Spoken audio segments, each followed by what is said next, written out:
नमस्कार दोस्तों, जल्दी से आप लोग अपना कॉपी पेन निकाल लीजिए और उसमें 1 से 20 तक की गिनती लिख दीजिए। आपको अपने आंसर लिखने हैं। मैं यहाँ पर आपको सामने कुछ प्रश्न दूंगी। आप लोगों को मैं 30 सेकंड का समय दूंगी। यानी अगर हम जैसे एग्जाम की अगर बात करते हैं तो हमें एग्जाम में कोई भी क्वेश्चन करने के लिए मैक्सिमम 36 सेकंड दिया जाता है।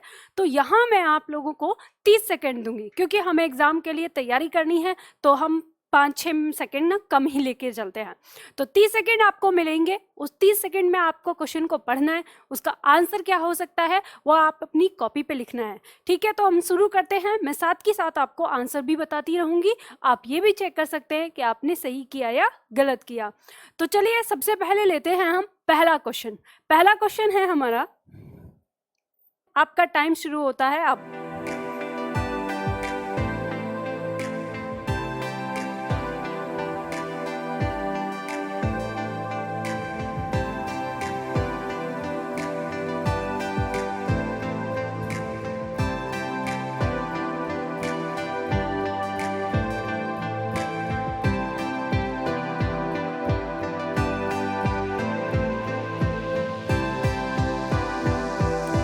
आपका समय समाप्त होता है। चलिए देखिए, यहाँ पर आपका प्रश्न है, निम्नलिखित में से शुद्ध वर्तनी वाला शब्द है। 4 शब्द आपके सामने लिखे हुए हैं। एक ही शब्द को 4 अलग अलग तरीके से लिखा गया है। आपको पता है बहुत आसान था। इसका आंसर आपका होगा सी, श्रृंगार। ये इसका आंसर है। चलिए लेते हैं अगला प्रश्न। नेक्स्ट प्रश्न, समय शुरू होता है आपका।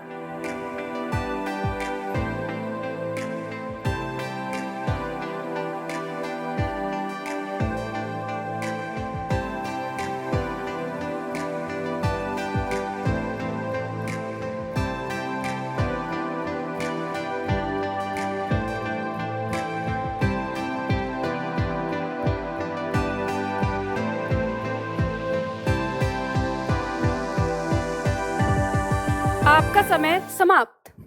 चलिए देखिए, प्रश्न है हमारा, मूक का विलोम क्या है। मूक कहते हैं जो चुप हो या गूंगा जिसे कह सकते हैं। तो इसका विलोम होगा बहुत अधिक बोलने वाला। यहाँ पे हमारे सामने 4 शब्द दिए हैं, अल्पभाषी, मृदुभाषी, कटुभाषी और वाचाल।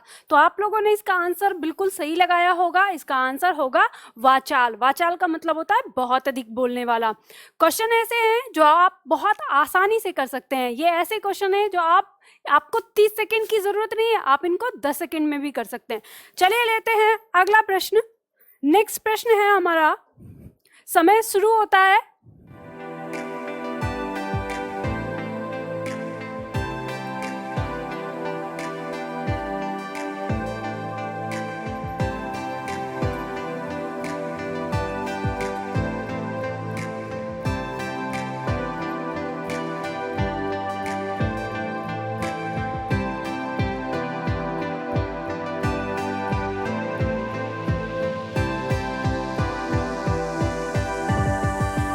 समय समाप्त।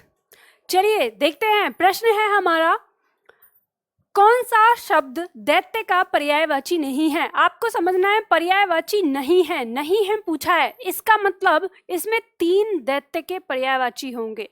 तो देखते हैं, राक्षस दैत्य को कहते हैं, दानव दैत्य को कहते हैं, निशाचर भी दैत्य को कहते हैं, लेकिन भूसुर दैत्य को नहीं कहते हैं। भूसुर, यही हमारा क्या होगा, इसका आंसर होगा।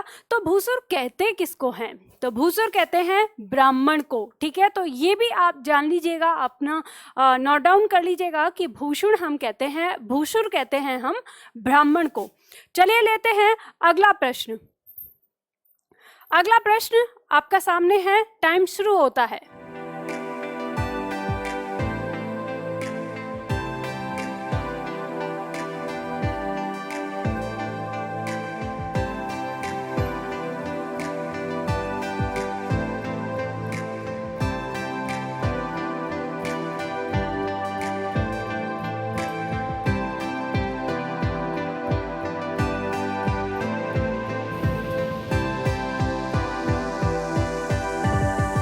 समय समाप्त। चलिए देखते हैं प्रश्न क्या कह रहा है। प्रश्न कह रहा है खोदा पहाड़ निकली चूहिया। इस मुहावरे का यानी इस लोकोक्ति का आपको क्या करना है, अर्थ बताना है। 4 ऑप्शन आपके यहाँ पर दिए हुए हैं। पहला ऑप्शन दिया है चूहिया पकड़ने के लिए बहुत कोशिश करना, तो आप जानते हैं ये नहीं होगा। छोटी सी चीज के लिए पहाड़ खोदना, ये भी नहीं होगा। ऐसा थोड़ी ना है कि हम किसी चीज के लिए पहाड़ खोदते हैं, ठीक है, ये भी आंसर नहीं होगा। दूसरा दिया है, नेक्स्ट है हमारा बहुत परिश्रम करने पर भी कोई फल ना निकलना, ये हमारा हो सकता है। हम देख लेते हैं, पहले चौथा भी देख लेते हैं। बेकार का कार्य करना, तो ये भी नहीं है, यानी खोदा पहाड़ निकली चूहिया, या हम कह सकते हैं बहुत अधिक परिश्रम किया और जो उसका फल है वो हमको कम मिला या बिल्कुल भी नहीं मिला। तो इस तरह से हमारा आंसर जो है वो क्या होगा, सी होगा। चलिए चलते हैं अगले प्रश्न पर। अगला प्रश्न है हमारा, प्रश्न सामने है, टाइम शुरू होता है।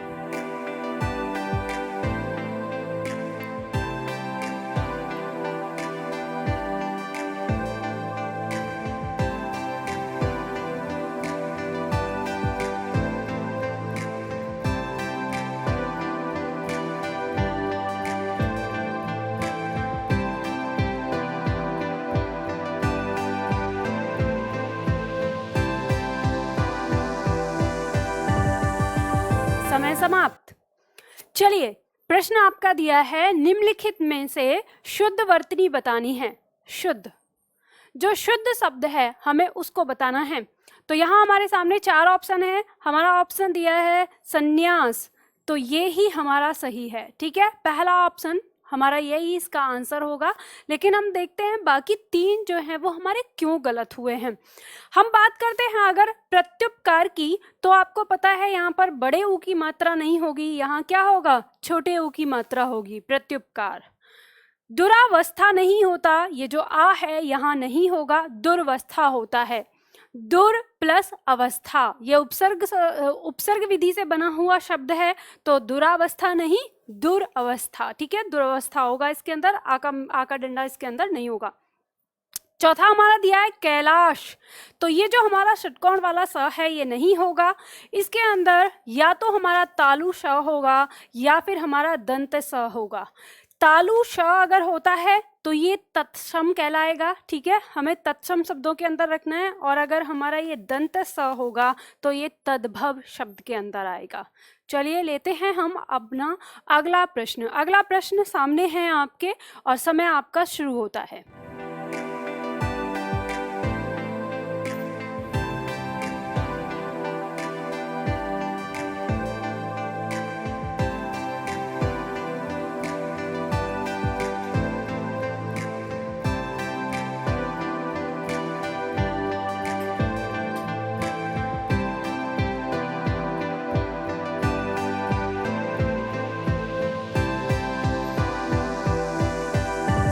समाप्त होता है। चलिए देखिए प्रश्न दिया है हमारा, संपन्न का विलोम क्या है। संपन्न, संपन्न कहते हैं जिसके पास सब कुछ हो, यानी जो अमीर हो या जिसके पास सुख सुविधाएं पूरी तरह से हो। अब आप कहेंगे कि इसका विलोम तो निर्धन भी हो सकता है, तो देखिए इसका विलोम निर्धन तब होगा जब आपके ऑप्शन में विपन्न नहीं होगा, क्योंकि विपन्न का मतलब भी क्या होता है, गरीब की अवस्था, यानी गरीबी या गरीब। अब यहाँ पर जो ये संपन्न है ना, संपन्न एक अवस्था का नाम है, और निर्धन व्यक्ति जिसके पास धन नहीं है, ये भी एक अवस्था ही एक तरह से, लेकिन हम इसे व्यक्ति के लिए भी प्रयोग कर देते हैं।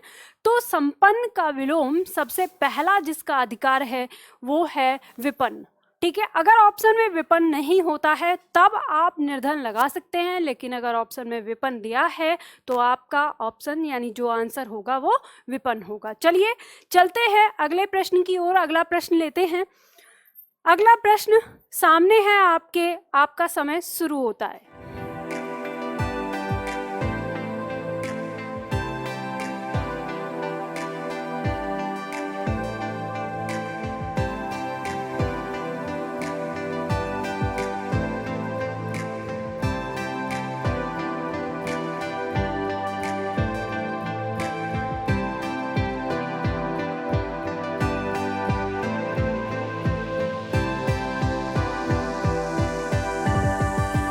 समाप्त।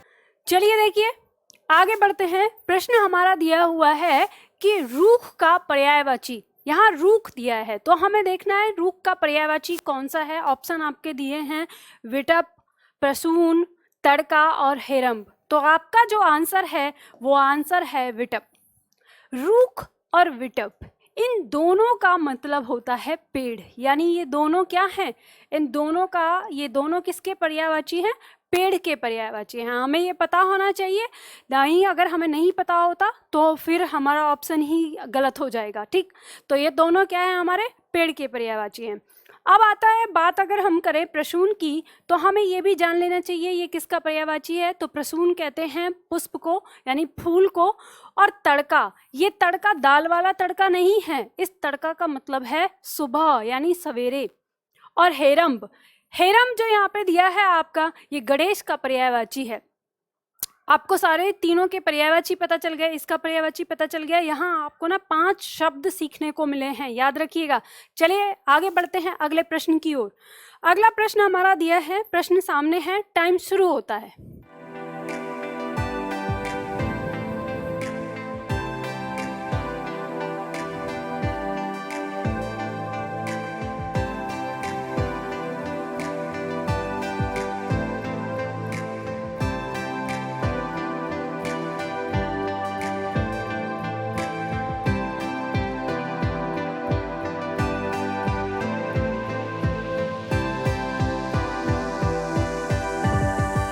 समय समाप्त। चलिए देखिए यहाँ पर आपका जो प्रश्न दिया है, प्रश्न कहा गया है कि आंख लगना, ये एक मुहावरा है आपका, इसका भावार्थ आपको यहाँ पे बताना है। तो यहाँ आपको 4 ऑप्शन दिए हैं, आशंका होना, मृत्यु होना, नींद आना और प्रेम होना। तो आंख लगना का जो भावार्थ होगा वो होगा नींद आना। यानी आप बोलते हैं ना कि अरे मैं जाने वाला था वहाँ लेकिन मेरी आंख लग गई, मतलब नींद आ गई। अब ये नहीं कि आंख लगना का अक्सर लोग बोलते हैं कि प्रेम होना भी होता है, नहीं, वो आंख लगना नहीं, आंख लड़ना होता है। तो यहाँ पे आंख लगना है यानी नींद आना, तो आंसर ये हो जाएगा। चलिए अगले प्रश्न की ओर बढ़ते हैं। अगला प्रश्न सामने है आपके और टाइम शुरू होता है।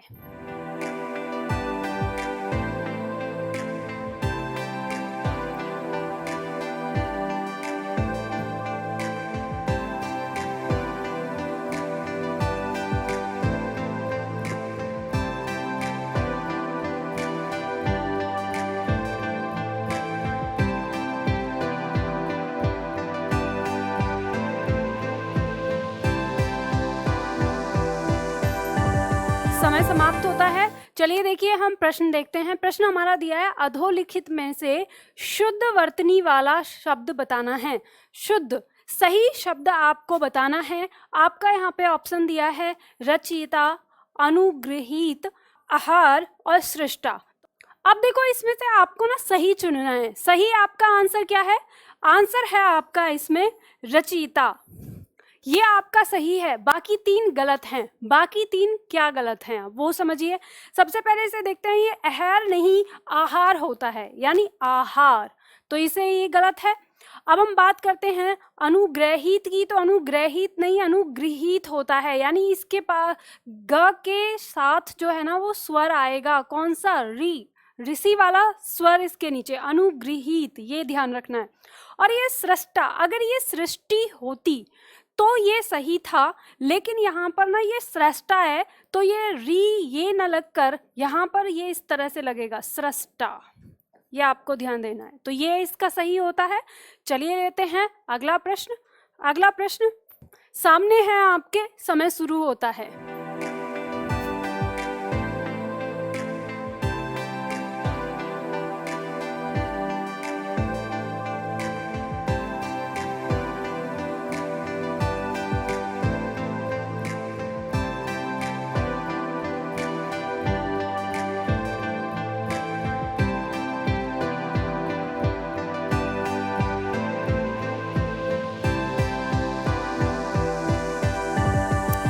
समय समाप्त हो गया आपका।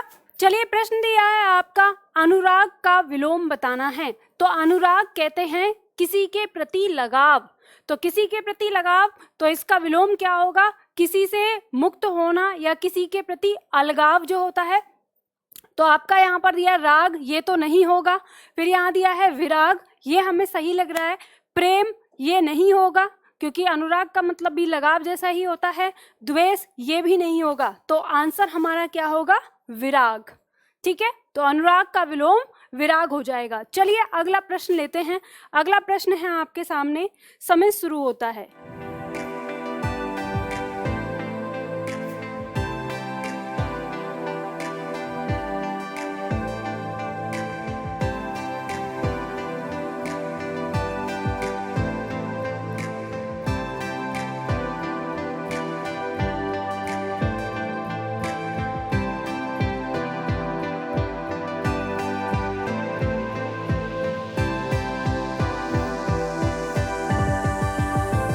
समय समाप्त। चलिए देखिए, प्रश्न आपका दिया है हिरण्यगर्भ का पर्यायवाची आपको बताना है। तो हिरण्यगर्भ आपको इसे समझना है। इसमें बहुत सारे विद्यार्थी ना गलती कर देते हैं, इसका ऑप्शन पहले ही विष्णु लगा देते हैं। तो आपको ना एक बात याद रखनी है कि विष्णु का पर्यायवाची हिरण्य होता है, सिर्फ हिरण्य, हिरण्यगर्भ नहीं। ठीक है, और हिरण्य जो है वो कमल का भी पर्यायवाची होता है। तो आपको यहाँ पे ना पूरे शब्द को ध्यान देना है। हिरण्यगर्भ जो यहाँ पे आपको दिया है कि हिरण्यगर्भ, तो आपको इसे ध्यान देना है कि ये किसका हो सकता है, यानी जो या तो विष्णु के गर्भ से निकला या तो कमल के गर्भ से निकला। तो आपको पता है कि हमारे समाज में ये कहा जाता है कि जो ब्रह्मा जी का जन्म है वो किससे हुआ? विष्णु की नाभि से एक कमल का फूल निकला और उस कमल से ब्रह्मा का जन्म हुआ। इसी आधार पे ब्रह्मा को हिरण्यगर्भ कहा गया है। ठीक है, तो ये पर्यायवाची किसका है? ये ब्रह्मा का पर्यायवाची है, बाकी किसी का नहीं है। चलिए आगे बढ़ते हैं, अगला प्रश्न लेते हैं। अगला प्रश्न सामने है और आपका समय शुरू होता है।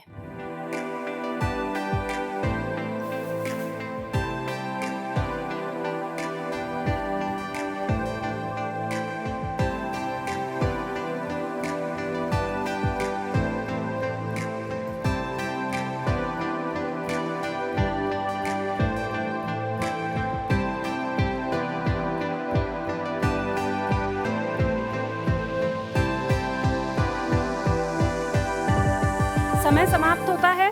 चलिए देखते हैं, प्रश्न दिया है आपका, उड़ती चिड़ियों के पंख गिनना का अर्थ बताना है, यानी इसका भावार्थ आपको बताना है कि उड़ती चिड़ियों के पंख गिनना।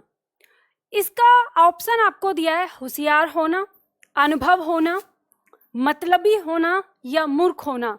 तो आपने सुना होगा, जैसे अक्सर जो हमारे बड़े बुजुर्ग होते हैं वो कहते हैं कि मैं उड़ती चिड़िया के पंख गिन सकता हूँ, यानी इतना अनुभव है मुझे। तो यहाँ पर जो आपका इसका आंसर होगा वो होगा अनुभव होना। यानी जब किसी को अनुभव होता है वही इस तरह की बात कहता है कि मैं उड़ती चिड़िया के पंख गिन सकता हूँ। तो इसका भावार्थ हमारा इसी से आता है, जिसको बहुत अधिक अनुभव होता है, यानी अनुभवी होना भी हम इसे कह सकते हैं। चलिए अगला प्रश्न लेते हैं। अगला प्रश्न आपके सामने है, आपका समय शुरू होता है।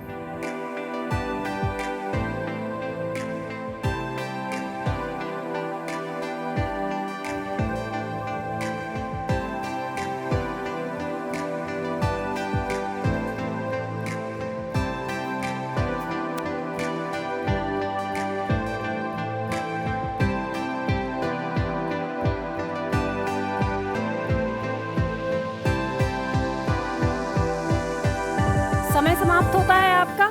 चलिए प्रश्न देखते हैं। प्रश्न आपका दिया है, किस शब्द की वर्तनी शुद्ध है? फिर आपसे शब्द की वर्तनी पूछी गई है। 4 ऑप्शन यहाँ पर दिए हैं। पहला ऑप्शन दिया है आधीन, तो आपको ध्यान रखना है आधीन नहीं होता है, ये क्या होता है? अधीन होता है। तो इसमें जो आ का डंडा दिया है ये गलत है। यहाँ पर हम दूसरे शब्द को देखते हैं, व्यवहारिक। तो जहाँ इक प्रत्यय जुड़ जाता है तो पहला स्वर हमेशा दीर्घ होता है, तो ये व्यावहारिक होगा। ठीक है, अब तीसरा प्रश्न देखते हैं, मिष्ठान। तो मिष्ठान नहीं होता, ये ध्यान रखिएगा। आपको मिठाई वालों की दुकान पे ये लिखा हुआ मिल जाएगा, ये बहुत बड़ी गलती होती है। ये जो मिष्ठान यानी ठ ना होके यहाँ क्या होता है? ट होता है। अब ये कैसे बना है? ये बना है आपके 2 शब्दों से, संधि से बना है, मिष्ट प्लस अन्न। मिष्ट प्लस अन। और इसमें कौन सी संधि हुई है आपकी? दीर्घ संधि हुई है। दोनों अ मिलकर क्या बनाते हैं? बड़ा आ बना देते हैं। और ये आपका शब्द क्या हो जाता है? मिष्टान हो जाता है, ना कि मिष्ठान। जो आपको मिठाई के डब्बे पर या मिठाई वालों की दुकान पर जो ये मिष्ठान लिखा रहता है वो क्या है? गलत लिखा हुआ है शब्द है। इसका आंसर आपका क्या हो जाएगा? आपको पता चल गया होगा अब आंसर हो जाएगा इसका डी। चलिए अगला प्रश्न करते हैं। अगला प्रश्न है सामने और समय आपका शुरू होता है।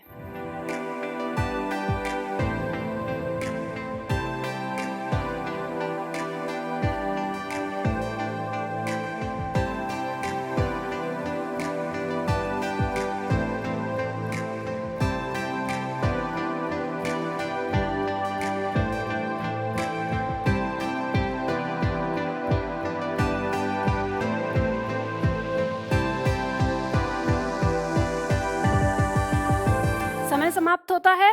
प्रश्न हमारा दिया हुआ है जागृत। जागृत का विलोम है। तो यहाँ पर हमें जो चार ऑप्शन दिए ना, हमें चारों ऑप्शन एक जैसे लग सकते हैं। हमें यहाँ पर दिख सकता है कि भाई ये चारों ऑप्शन हमें जागृत के विलोम ही दिख रहे हैं। जागृत मतलब जागा हुआ या जागी हुई अवस्था। और यहाँ पे दिया है निद्रा, सुस्त, सुप्त और सुसुप्त। तो ध्यान रखना इन चारों में हमें जो बेस्ट है उसको ध्यान में रखना है। ये आपका ऑप्शन यानी ये ही ऑप्शन आपका आंसर होगा। तो जागृत का विलोम क्या होगा? सुसुप्त। जागृत का मतलब होता है अपने लक्ष्य के प्रति जगा हुआ और सुषुप्त का मतलब होता है लक्ष्य के प्रति सोया हुआ। चलिए अगला प्रश्न लेते हैं। अगला प्रश्न आपके सामने है और समय शुरू होता है।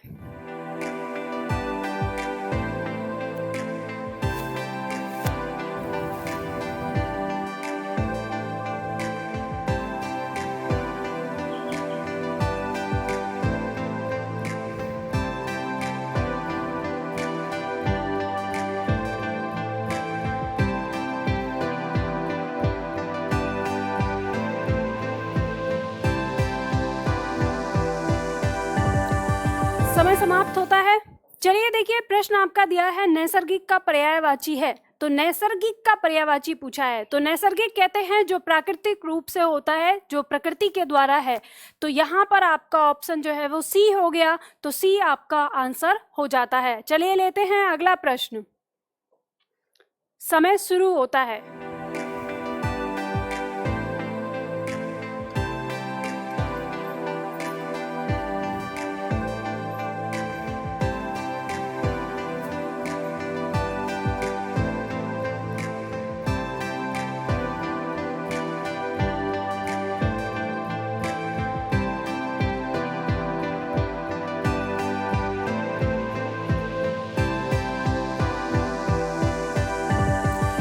समय समाप्त होता है।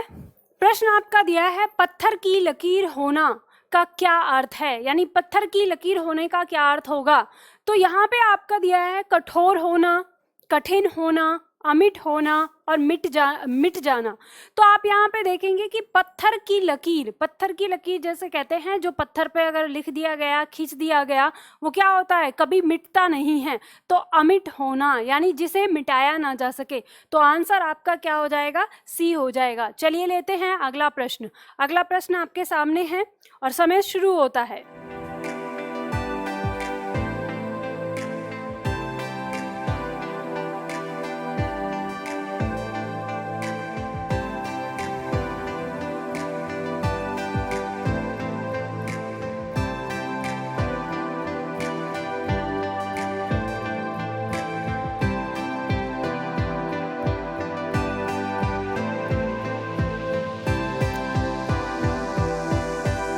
समय समाप्त होता है आपका।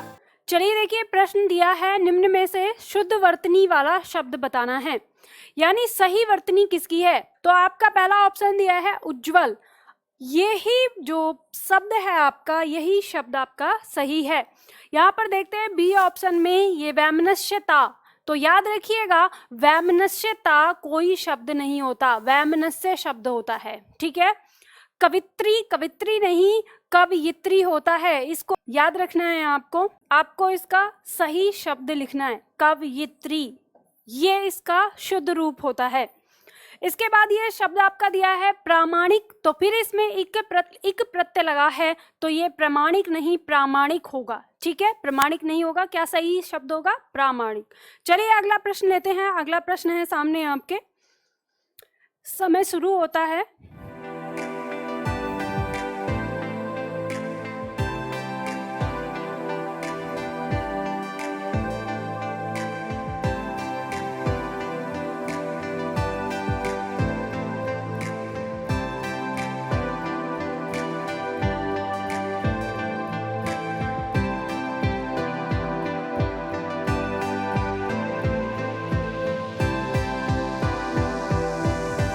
समय समाप्त होता है।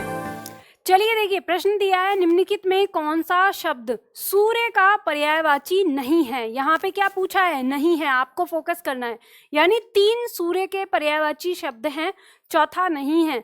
तो प्रभाकर सूर्य का पर्यायवाची होता है, विभाकर ये सूर्य का पर्यायवाची नहीं होता है। आपको ये ध्यान रखना है। विभा का मतलब क्या होता है? विभा माने रात, और रात को करने वाला, तो ये ही हमारा आंसर होगा। ठीक है, विभाकर। और सूर्य का पर्यायवाची दिनकर हो गया और दिनेश हो गया। तो यहाँ पर हमारा जो आंसर है वो बी हो जाएगा, जो सूर्य का पर्यायवाची नहीं है। चलिए आगे बढ़ते हैं, अगला प्रश्न लेते हैं। समय शुरू होता है आपका।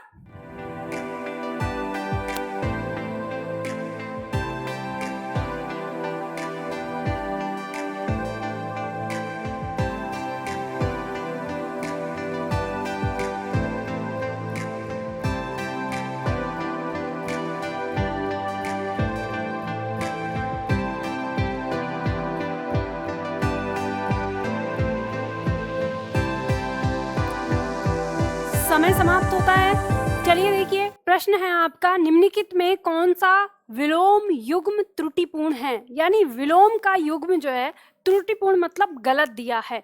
3 इसमें सही दिए हैं और 1 गलत दिया है। तो देखते हैं, पहला दिया है हमारा अपेक्षा और उपेक्षा, तो ये दोनों विलोम होते हैं। उपेक्षा का अपेक्षा विलोम होता है। अग्रज और अनुज, अग्रज कहते हैं बड़ा भाई, अनुज कहते हैं छोटा भाई, ये दोनों होते हैं। आदान और प्रदान, तो आदान प्रदान ये दोनों एक दूसरे के विलोम होते हैं।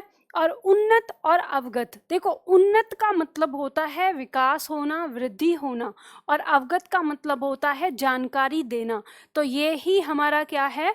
इसका आंसर है। यानी इसी में क्या है? त्रुटि है, इसी में गलती है। चलिए अगला प्रश्न लेते हैं। समय शुरू होता है।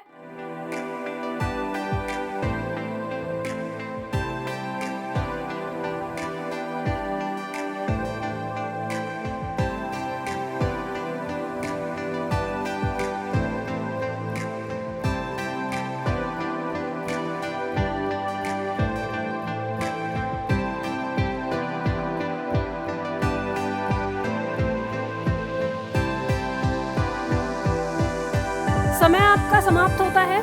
चलिए देखिए, प्रश्न आपका दिया है निम्नलिखित में कौन सा शब्द सरस्वती का पर्यायवाची नहीं है। सरस्वती का पर्यायवाची नहीं बताना है, यानी 3 सरस्वती के पर्यायवाची हैं, 1 नहीं है। तो पहला शब्द दिया है वीणा पाणी। वीणा पाणी, पाणी कहते हैं हाथ, वीणा जिसके हाथ में है, तो सरस्वती का पर्यायवाची हो जाता है महाश्वेता, ये सरस्वती का पर्यायवाची हो जाता है। फिर आपका चौथा दिया है वाग्देवी। वाग मतलब बात, बोली या आवाज, जो आवाज की देवी है, तो सरस्वती का पर्यायवाची होता है। जो आपका सी ऑप्शन है, यही आपका आंसर है पद्मा। ये पद्मा जो है ये लक्ष्मी का पर्यायवाची होता है, यानी ये हमारा आंसर हो गया। तो आप लोगों ने 20 प्रश्न किए हैं। अब मुझे बताइएगा जल्दी से आप कमेंट करके कि आप लोगों के कितने क्वेश्चन सही हुए। तो हम इसी तरह से समय समय पर अभ्यास करते रहेंगे। यानी आज तो मैंने आप लोगों को सिर्फ और सिर्फ शब्दावली के कराए हैं, इसी तरह से हम व्याकरण के और जो टॉपिक हैं उनका भी अभ्यास करते रहेंगे। तो आप लोग तैयार रहिएगा, अपनी हिंदी को अच्छी तरह से पढ़ते रहिए और अपने आप को साथ ही साथ चेक भी करते रहिए कि आप कितना सीख रहे हैं, कितना याद कर पा रहे हैं। तो आज के लिए इतना ही ज्ञान काफ़ी है। मिलते हैं अगले वीडियो में। जय हिंद, जय हिंदी।